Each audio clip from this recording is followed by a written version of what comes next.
सच्चिदानन्दरूपाय विश्वोत्पत्त्यादिहेतवे तापत्रय विनाशाय श्रीकृष्णाय वयं नमः। लोकाभिरामं रणरङ्गधीरं राजीवनेत्रं रघुवंशनाथं कारुण्यरूपं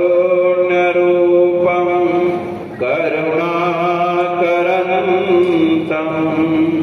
श्रीरामचन्द्रं शरणं प्रपद्ये। गुरुर्ब्रह्मा गुरुर्विष्णु गुरुर्देवो महेश्वर गुरुर्साक्षात् परब्रह्म तस्मै श्री गुरवे नमः।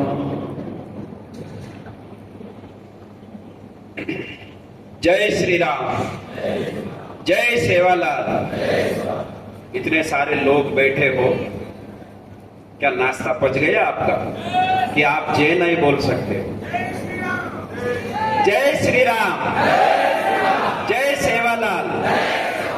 भारत माता की, भारत माता की वंदे वंदे। आदरणीय, आज इस समाज के लिए बड़ा गौरव है। आदरणीय हमारे बाबू सिंह जी महाराज, जिनको आमदार की मिल गई, तो मैं बहुत बहुत अपनी प्रसन्नता व्यक्त करता हूं। और आदरणीय मंचस्थ मेरे सभी संत, क्योंकि सभी का नाम लेने में भी समय जाएगा और सभी को मैं जानता हूं, वो मुझे जानते हैं। इसके लिए सभी संतों को मैं प्रणाम करता हूं और मंचस्थ सभी मान्यवर उनको भी, और आप सभी भाई बहन, आप सबको भी मैं प्रणाम करता हूं। जय श्री कृष्ण, जय सेवालाल। मेरे भाई बहन, आज इस स्नेह सम्मेलन में बड़ी खुशी की बात है कि आप पूरे महाराष्ट्र से, यानी सभी गांव से, सभी शहरों से, सभी जो भी पद दिया है आपको, आप सब लोग उपस्थित हैं। इसलिए मैं आपका हृदयपूर्वक स्वागत करता हूं। मेरा स्वागत स्वीकार कर लो मन से।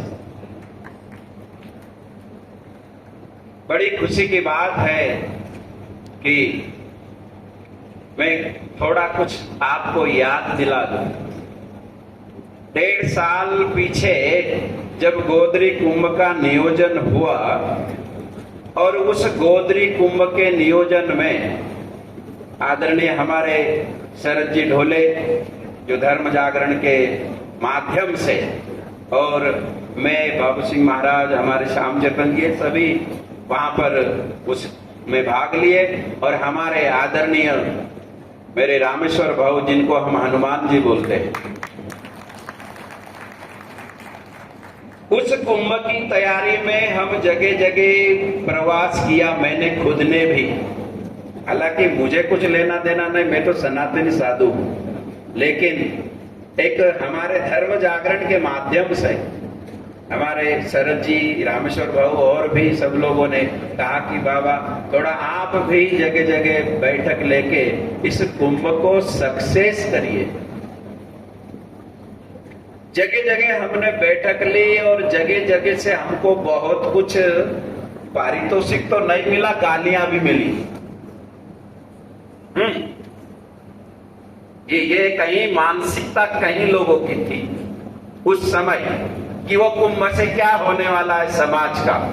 लेकिन हमने सबका जहर पी के और वो जब कुंभ हुआ तो उसका मंथन, जब कुंभ का मंथन होता है ना, जब दही का मंथन होता है तो माखन निकलता है, और उस कुंभ का माखन निकला, ये अमृत निकला। उस कुंभ में हमने बहुत सारा सहन किया, ताकि सहन करने की हमारा तो, हम तो सनातन धर्म के साधु है, सनातन का प्रचार प्रसार, वहां कोई जाति पाति नहीं, सनातन सनातन, हिंदू हिंदू। तो उसमें बहुत कुछ कार्य किए, और जब आखिर के दिन मैंने कुछ बातें भी रखी थी आपके समाज के सामने, समाज के लिए सरकार के सामने बातें रखी थी, तो उस पर अमल हुआ, और उस अमल होने के बाद, उसका मंथन होने के बाद ये अमृत निकला है। अब कौन सा अमृत निकला भैया जी सब बता ही रहे, लेकिन मैं भी बताऊंगा आपको। हाँ, क्योंकि कोई भी विषय अब उस पर नजरअंदाज नहीं करना चाहिए। कई लोगों ने उस समय कहा कि महाराज लोगों को तो वो पाल वाले महाराज को वो कोटि रुपए मिल गए होंगे, इसलिए वो ये करते हैं। अरे हमको कौन खरीद सकता है? साधु को कोई नहीं खरीद सकता। साधु को केवल प्रेम खरीद सकता है, प्रेम। साधु कोई, और फिर ये चेतन साधक परिवार के साधु जो है ना, ये खरीदे नहीं जा सकते आपसे। हाँ, प्रेम से खरीदे जा सकते। इनसे यदि आप प्रेम कर लो तो वो आपके लिए तैयार है। इसलिए उसमें बहुत सारा हमको वो मिला, लेकिन आखिरी के दिन हमने जो कुछ हमारी बुद्धि से, हमारे गुरुदेव ने, बापूजी ने, लक्ष्मण चेतन बापूजी ने जो मुझे प्रेरणा दी, वो मैंने समाज के लिए केंद्र में और राज्य में ये बातें रखी, कुछ बातें। तो उस बातें रखने का और उसको फॉलो करने वाले हमारे हनुमान जी, मेरे रामेश्वर भाऊ, उसको ये आगे लाए।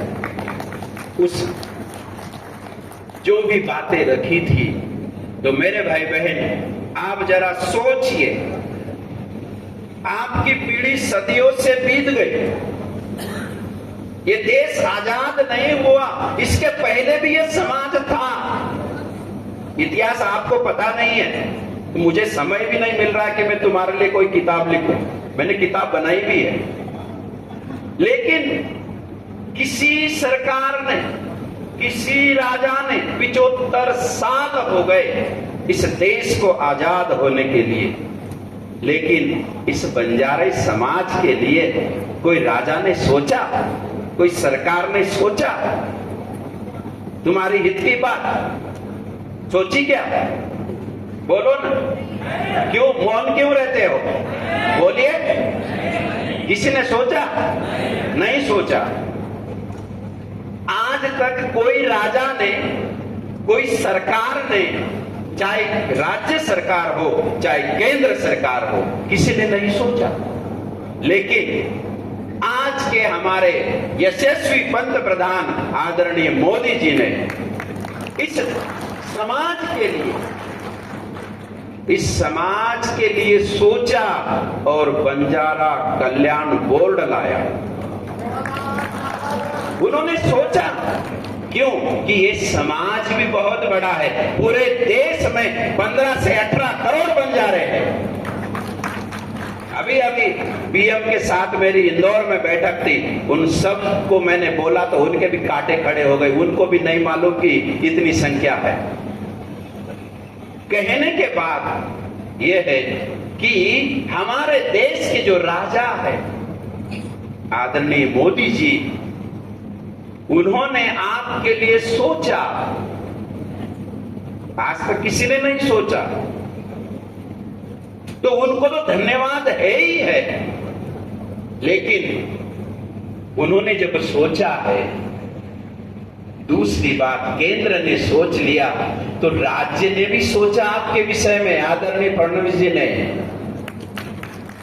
उन्होंने भी सोचा आपके लिए, और ये संत सेवालाल पांडा समृद्धि योजना लाई, इसको लाया। केंद्र और राज्य दोनों ने सोचा आपके हित की बात, और ये सब सोचने के बाद आज ये टांडा समृद्धि योजना जो ये 3 साल के लिए आपको ये सेवा का अवसर दिया केंद्र सरकार ने और राज्य सरकार ने, और इसमें कहीं तांडे का अब विकास होगा। हमारी भी भावना है कि गली से दिल्ली तक पहुंच जाओ आप, लेकिन कब? जब तुम लोग अपनी अपनी ईमानदारी से सेवा करोगे समाज की, तब ईमानदारी से सेवा करनी है आपको। मेरी कुछ बातें आपको बहुत कड़वी भी लग सकती है, लेकिन कड़वी जब दवा रहती है तभी पेशेंट ठीक होता है। तो इसके लिए मेरे भाई बहन आपको ध्यान रखना, यदि केंद्र सरकार, राज्य सरकार ने यदि हमारे लिए सोचा है कि तुम भी उनके लिए सोचोगे कि नहीं? क्यों नहीं बोल रहे आप? स्वार्थ है क्या तुमको? जिस राज्य सरकार ने, जिस केंद्र सरकार ने आपके समाज के लिए सोचा है, तो आपको भी उनके लिए सोचना है, उनको साथ देनी है, वरना तुम्हारे तांडा समृद्धि योजना जो लाई गई है ना, ये फिर वहीं पर रह जाओगे तुम। इसके लिए सोच बड़ी रखनी है। जिन्होंने हमारे लिए सोचा है, हम उसके लिए सोचना हमारा कर्तव्य भी बनता है, हमारा धर्म भी बनता है।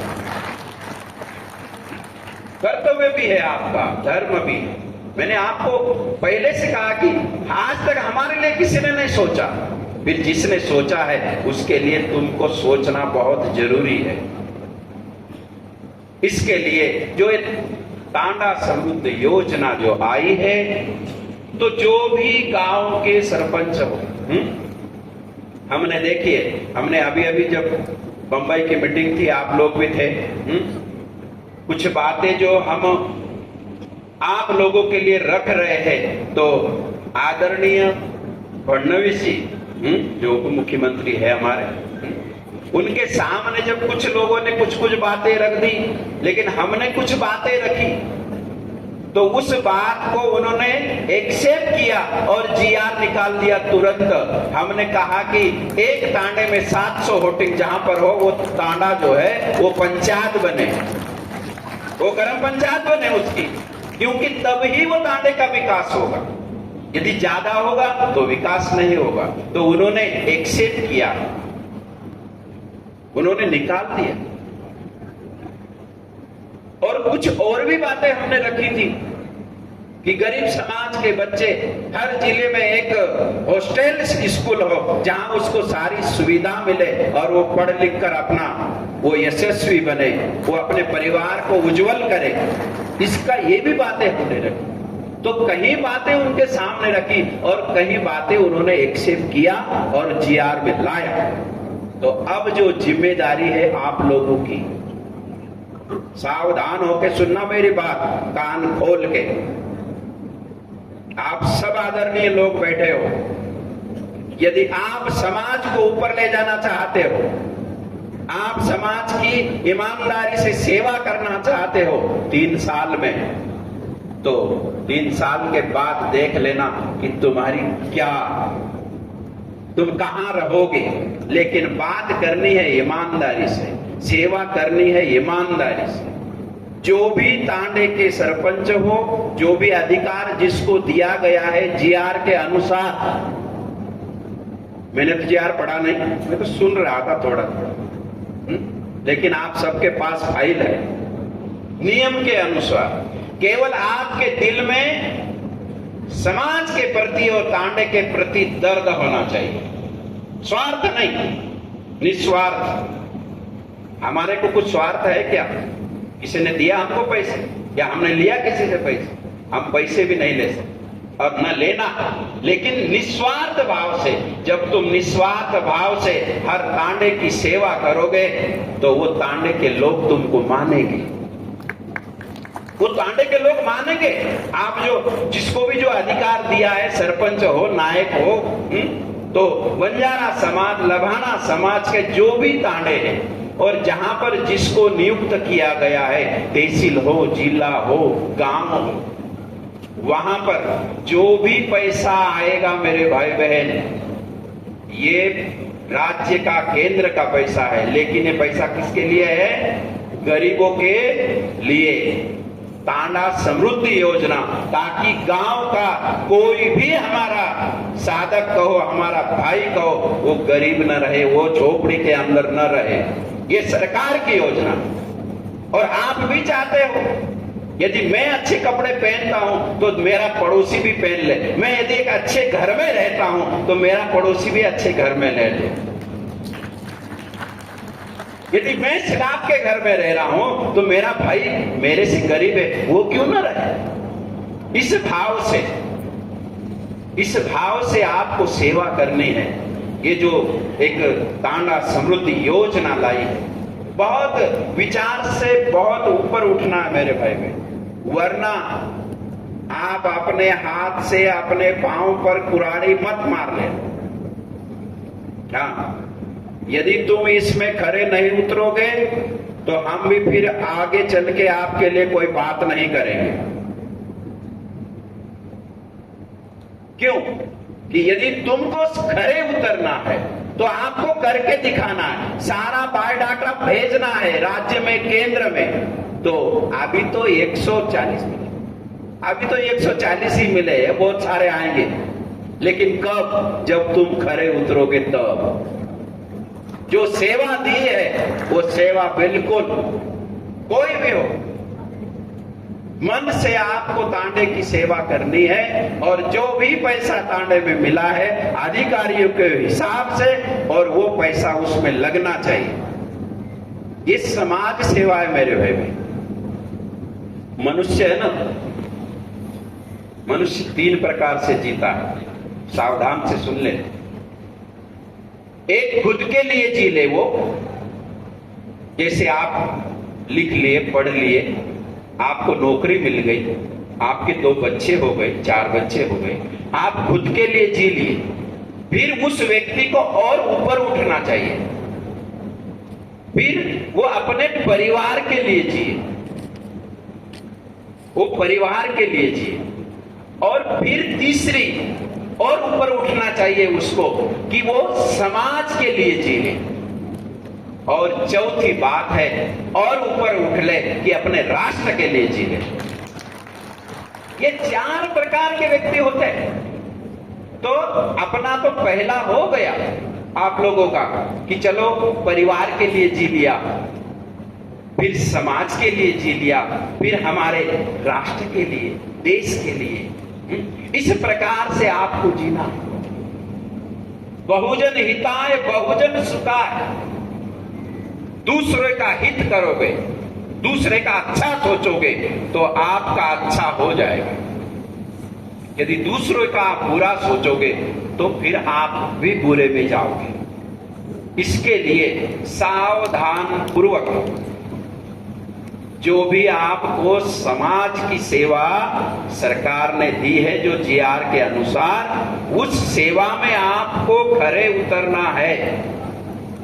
और जब 3 साल तक आप ये सब कुछ कर लोगे तो कोई भी तांडे में कोई झोपड़पट्टी नहीं रहेगी, कोई झोपड़ा नहीं रहेगा, वो सारा तांडा समृद्ध हो जाएगा।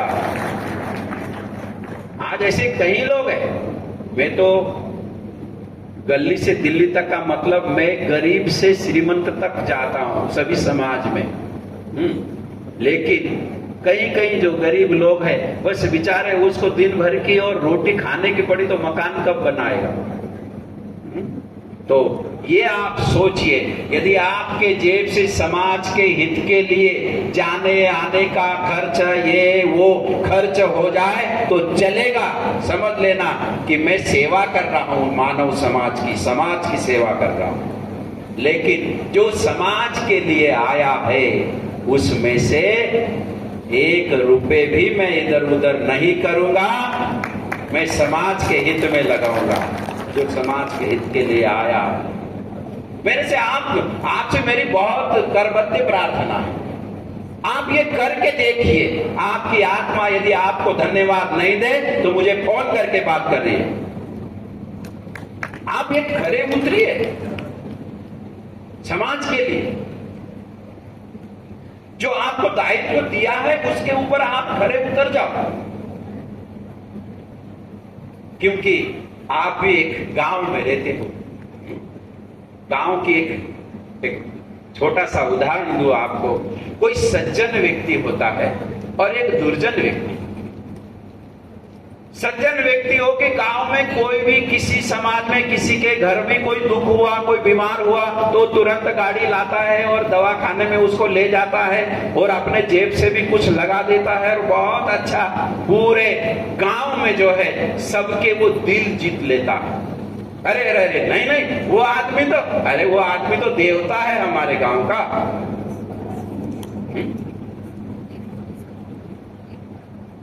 परहित सरिस धर्म नहीं भाई, पर पीड़ा सम नहीं अदमाई। जो दूसरे की पीड़ा को अपनी पीड़ा समझ ले वो ही मानव है, वही मनुष्य है। दूसरे की पीड़ा को समझ, स्वार्थ के लिए नहीं, दूसरे की पीड़ा, अरे नहीं नहीं इसको अच्छा कर दूं मैं, ये भावना से। यदि वो व्यक्ति इस प्रकार से गांव की सेवा करता है और अचानक महाराज उस व्यक्ति का निधन हो जाए, उसको अटैक आ जाए अथवा तो कुछ हो जाए और वो शांत हो जाए तो पूरा गांव उस व्यक्ति के नाम से रोता है कि आज है भगवान तूने ये क्या कर लिया। आज हमारा देवता आदमी हमारे से चला गया, जो हमारे समाज के लिए, जो हमारे राष्ट्र के लिए, हमारे गांव के लिए जीता था, वो चला गया। आज उसकी वाहवाही है। क्यों? आज क्यों उसके लिए आंसू बहा रहे गांव के लोग? उसके कर्मों के लिए, उसके पुरुषार्थ के लिए। उसने समाज की सेवा की है, समाज के हित के लिए। उसने अपना हित नहीं देखा, समाज का हित देखा। इसलिए आज वो पूरा गांव दुखी है, रो रहा है। और उसी गांव में यदि कोई एक व्यक्ति जो किसी का भला नहीं सोचा जीवन में और वो मर जाता है तो एक में एक बात होती, अरे कौन मर गया? बोले वो मर गया। अरे बोले अच्छा मर गया साला, कुछ काम का नहीं, न समाज के काम का आया, न किसी का हित का काम का आया। जिसको दिया उसको सब दुख ही दिया जीवन में। क्यों? एक व्यक्ति मर गया तो सारे गांव के लोग दुखी हो गए, रो रहे हैं। और वही एक दूसरा व्यक्ति मर गया तो उसको बोले अच्छा मर गया। क्यों? कर्म से। इसीलिए मेरे भाई बहन, कर्म ऐसे करो। रामायण जी में लिखा है, कर्म प्रधान विश्व करी राखा, जो जस करहि तसै फल चाखा। तो कर्म प्रधान है मेरे भाई बहन। तो ये कर्म आपको अभी सरकार ने दिया है और इस पर आप खरे उतरोगे, ये मैं आपसे अपेक्षा चाहता हूं कि जो कार्य आपको दिया जाए उसको आप पूरी ईमानदारी के साथ तांडा समृद्ध योजना को पूरी तरह से योजना लाइए, आज गई है, और उसको विकास कीजिए बिना स्वार्थ से, बिना भेदभाव से। एक बात और भी सुन लेना, हाँ मेरा काका है, मेरा दादा है, उसका मेरे दूसरे का घर नहीं मंजूर, उसके आंगने में रोड नहीं, हाँ ये बिल्कुल नहीं, ये समरसता नहीं होगी। हाँ बस केवल के गांव मुझे गांव, तांडा मुझे तांडा, बस कोई भी हो। जैसे माँ थाली परोसती है, 4 बच्चे रहते तो 4 बच्चों को तो क्या, एक बच्चे को आधा देती है तो पूरा दे देती है क्या जो भोजन बना हुआ? नहीं, वो चारों बच्चों को एक साथ परोसती थी जो बना हुआ है। तो इस प्रकार से जो भी हमारे गांव में छोटे बड़े गांव है, उस गांव की बिल्कुल समृद्ध योजना जो ये आई है, तो गांव समृद्ध ही बनना चाहिए।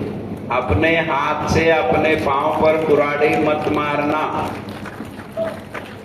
ऊपर जो है ये सारा लेखा जोखा जाएगा, तो पंत प्रधान और राज्य सरकार भी सोचे कि नहीं नहीं, ये समाज ने बरोबर काम किया है, और पूरा कोई आके देखेगा, अधिकारी, कलेक्टर, तहसीलदार उस गांव में जाएंगे और वहां का वो फोटो खींच के उनको भेजेंगे कि आपने जो कुछ दिया उसका इस गांव में सदुपयोग हुआ है, दुरुपयोग नहीं हुआ है। तो इस बात पर आपको खड़े उतरना है। तो मैं और ज्यादा न बोलूं, तो आप सबको मेरा पुनः प्रणाम। जय श्री कृष्ण, जय सेवालाल। मेरी बात आपको कहीं थोड़ी सी लग गई हो, तुम मेरे ही हो, मैं तुम्हारा हूं, लेकिन यदि कड़वी दवाई कभी मैं नहीं पिलाऊं तुमको तो कौन पिलाएगा? क्योंकि सत्य तो केवल साधु बोल सकता है। हाँ, इसके लिए आप मेरे भाई बहन, आप सभी दूर से यहाँ इस स्नेह मिलन में आए, इसलिए आपको धन्यवाद है। लेकिन जो एक हमारे रामेश्वर भाई ने इस समाज के लिए सोचा और ये लाया है, और भी वो आगे लाए, तो उसका भी सिर ऊंचा होना चाहिए। कोई उसको कोई अधिकारी ऐसा नहीं कहे कि अरे रामेश्वर भैया ये यहाँ तो ऐसा हो गया, तो उसका 5 किलो का सिर नीचे झुक जाएगा। तो सिर नीचे झुकना नहीं है, सिर ऊपर होना चाहिए। ऐसा कार्य आपको करना है। फिर बाकी कार्य तो सब कर रहे हैं, उन्होंने मेहनत की है, मेहनत करके आज ऐसा कोई व्यक्ति नहीं है, समझ गए। मैं उनके मुंह पर कभी बड़ाई भी नहीं करता, नहीं कुछ नहीं हो, लेकिन समाज के हित के लिए कोई एक सज्जन व्यक्ति, साधु, महापुरुष, यही मानव कल्याण के लिए और सज्जन व्यक्ति ही सोच सकता है। भले वो पैंट शर्ट में हो, केवल हमारे जैसे साधु के कपड़े पहन ले, और वो साधु ऐसी बात भी नहीं है। हाँ, वो भी बात नहीं है कि साधु के कपड़े पहन ले तो वो साधु, और पैंट शर्ट में रहते वो साधु नहीं। गीता जी उसको कहती है कि जो जगत हित का काम करे, जो जगत का कल्याण करे, जो जगत की भावना रखे, वो साधु के समान मान्य है, वो हित के काम करे। तो आप सबको पुनः बहुत बहुत धन्यवाद कि आप इतनी संख्या में यहाँ पर आए और इस कार्यक्रम का और इस योजना का आप लाभ ले। यही शुभकामनाओं के साथ मेरा जय श्री कृष्ण, जय श्री राम, जय सेवालाल। धन्यवाद बापू जी।